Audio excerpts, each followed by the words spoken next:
I'm just walking through the gallery now. The new pieces look incredible. I'll be in the kitchen.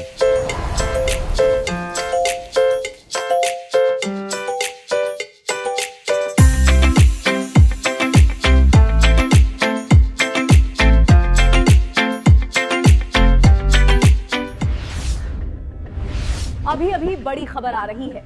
दुनिया भर के वैज्ञानिकों ने खतरे की घंटी बजा दी है। 3i एटलस अब 350 किलोमीटर प्रति सेकंड की स्पीड से पृथ्वी की ओर बढ़ रहा है। अगले 5 दिन में वो दुनिया तबाह कर देगा।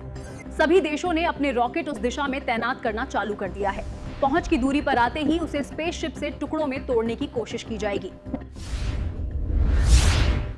हे ईश्वर, इतनी बड़ी विपदा।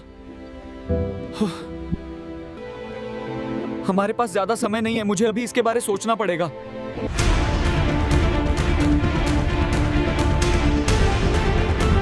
मुझे स्पेस में जाने के लिए सांस पर नियंत्रण रखना होगा और मुझे श्वास बंधन शक्ति को जगाना होगा।